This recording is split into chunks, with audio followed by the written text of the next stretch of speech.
शुक्रिया माघी आइल बा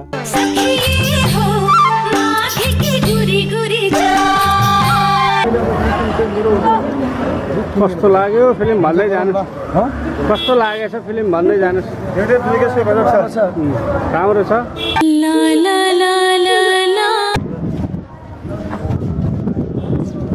कस्तो लाग्यो भन्दै जानुस् है लास्टमा त्यो महिलाले पनि कारबाही गर्नु पर्ने क्या त्यो भएन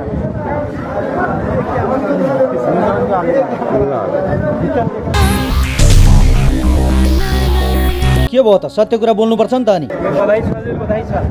तपाईँलाई धन्यवाद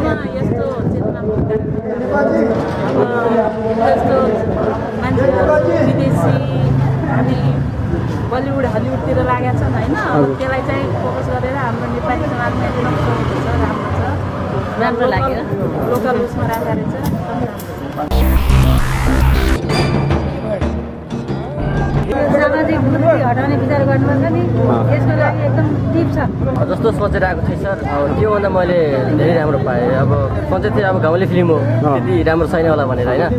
तर समसामयिक जुन अब अरू फिल्महरू मैले हेरेको थिएँ नि त्यो बाहेक यो पृथक छ क्या कहानी त्यही नै हो अब हाम्रो समाजमा घटेका घटनाहरू नै हुन् तर पनि अलिकति छुट्टै तरिकाले हजुर जस्तो पहाडको छ तराईको छ जुन अब जुन चाहिँ नि हिमाली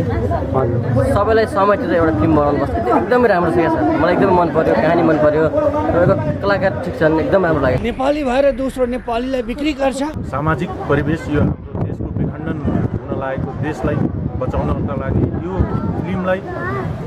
प्रोत्साहन दिनुपर्छ भन्ने सबैमा लाग्यो धेरै राम्रो छ भन्ने कुराहरू सबै दर्शकहरूबाट पनि बुझ्न पाइयो तसर्थ अब बनाउँदा नेपालको समसामयिक विषयलाई नेपालीहरूको दर्दनाक स्थितिलाई सबैका माझ पुर्याउने यस्तै फिल्म बनाइदिनु पर्यो यहाँहरूलाई हामीले यो शुभकामना चाहिँ भन्न चाहन्छु मलाई तेरो कुनै पनि कुरा सुन्ने फुर्सद छैन त गइहाल मेरो आवाजबाट धेरै कमलरीहरूले न्याय पाउँछन् हो ए अलिअलि रोनु पनि भयो यो झल्किएको छ यो यसरी समग्रमा हाम्रो पार्टीमा के देखिएको छ भन्दाखेरि समग्रमा सम्पूर्ण साथीहरूले यस्तै कोणबाट बुझ्नु भएको छ भन्ने मलाई लाग्छ यो खासै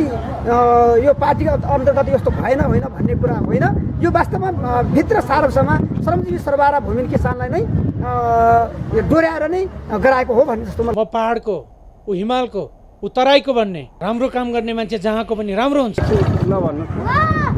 गएर बिए भयो है अनि सङ्घर्ष गरेर अलिकति देखाइदिया भयो अझ राम्रो भयो धेरै राम्रो यो पनि जस्तो लाग्यो फिल्म समग्रमा राम्रै लाग्यो राम्रो लाग्यो महिलाले पनि कारबाही गर्नु पर्ने क्या त्यो भएन कोही हिमाली कोही पहाडी कोही मधेसी